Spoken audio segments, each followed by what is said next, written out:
bilang isang ordinaryong mamamayan, minimum wage earner, small scale sari-sari store owner, and mga walang trabaho, dahil marami pong walang trabaho ngayon, paano mo pagkasyahin ang 21 pesos per meal per individual? Ayan po, 64 pesos a day.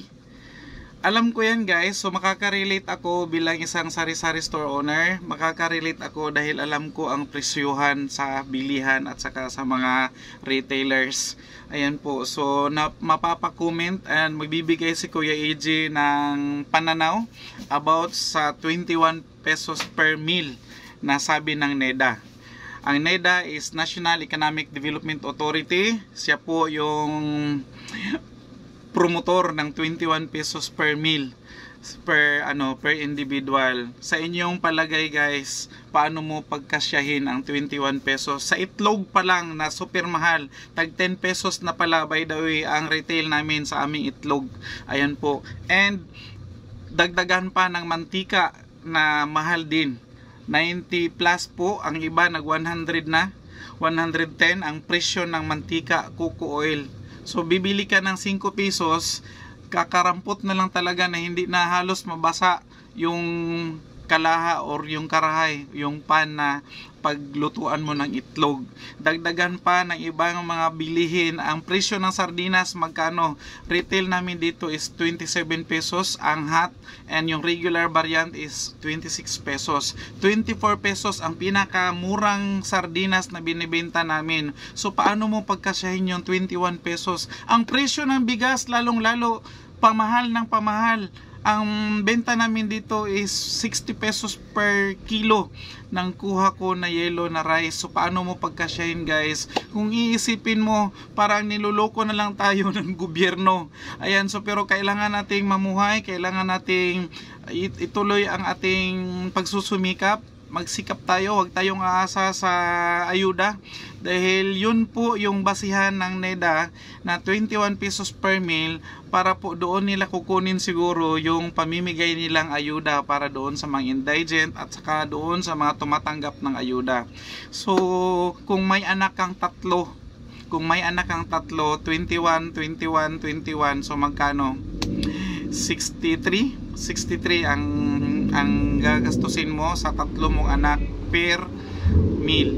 So ang mahal ng kilo ng isda, ang isda ngayon is super mahal guys. Ano bang tawag nito? Ano ba ang pananaw ng gobyerno? Ano ba ang tingin nila sa mga pobreng makaluluoy na sama nato?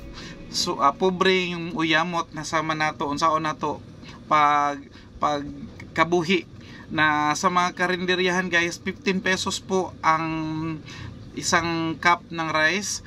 Ang munggo na lasaw, walay laman. Kung na may laman, isa ka buok taba sa baboy is 30 pesos ang per order.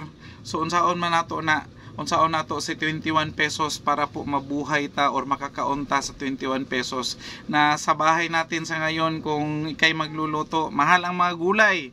I-take note nato ang mga gulay, mga ricados mahal, sibuyas, ahos, luya, perting mahal pati kamatis. Unsaon na nato na.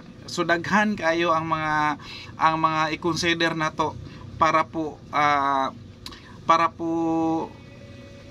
matugunan yung ating pangangailangan sa araw-araw, lalong-lalo na sa per meal, dahil ang Pinoy, tayong mga Pinoy is kumakain ng 3 beses sa isang araw. Meron pa tayong mga in-between na mga snacks. Kung ikaw sa income mo ngayon, kahit na maliit lang yung income natin, pinagsisikapan natin makakain ng 3 beses sa isang araw, at saka alam natin na yung 100 pesos mo kulang pa kung 2 ulam ang orderin mo sa karinderya, at saka kakain ka ng isa at saka isa't kalahating takal ng rice. Kulang yan sa mga construction workers, sa mga Pinoy or mga individual na yung trabaho is palakasan, yung kailangan mo ng energy.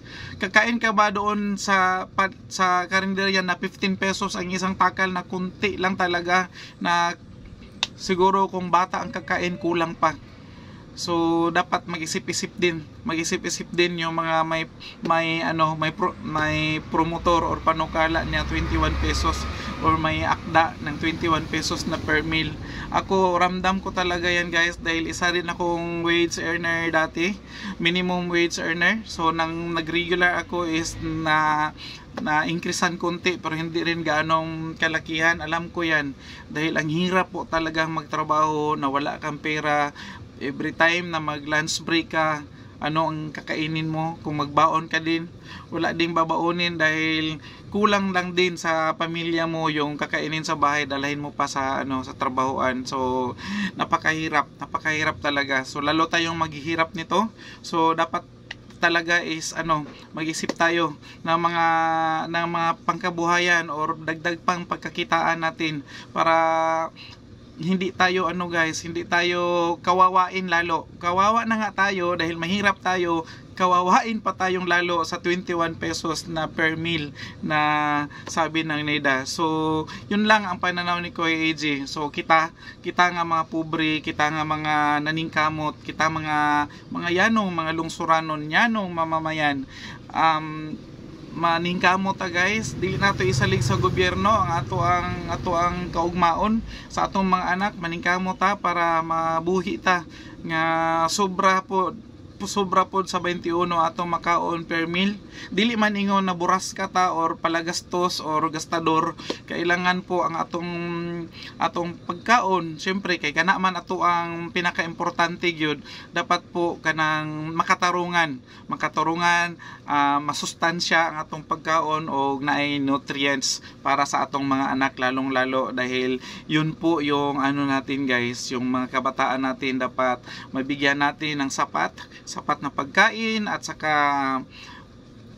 wastong edukasyon para po sila po yung magiging future natin. Kasi yun ang laging sinasabi, ang ating mga kabataan is yung magiging future natin, future leaders, and sila yung kinabukasan ng ating bansa, ng ating pamahalaan lalong lalo. And alam kong medyo yung topic natin ngayon masalimuot, pero ramdam ko yung feeling ng mga individual na mga kagaya nating nagsusumikap din na pakainin ka ng 21 pesos lang per kain or per meal. Ramdam ko dahil alam ko yung presyuhan dito sa amin. Retailer nga kami, and yung itlog pa lang sa ulitin ni Kuya AJ is 10 pesos na yung benta namin. So magkano na iwan sa 21? 10 pesos, so 11 pesos. So kakain ka pa ng rice. Yung tubig mo, kung sa karinderya ka, may ibang karinderya na nagbebenta ng tubig, hindi libre ang tubig. At saka nakulang talaga. So hindi lubos maisip at hindi sukat akalain ni Kuya AJ na sa 21 pesos. Kung ako lang, hindi pwede talaga kasi sa tubig pa lang na bottled water wala na si 21 pesos. So patuloy tayong magsumikap at patuloy tayong maningkamot nga makakaunta sa tamang pagkaon, masustansyang pagkaon nga naay nutrition, and bahala na sila kung anong isipin nila, basta tayo is patuloy lang sa pagpaningkamot. And ramdam ko yung feelings ng ating mga kapwa Pinoy and ng ating mga kapwa mga uyamot o mga yanong mamumuo.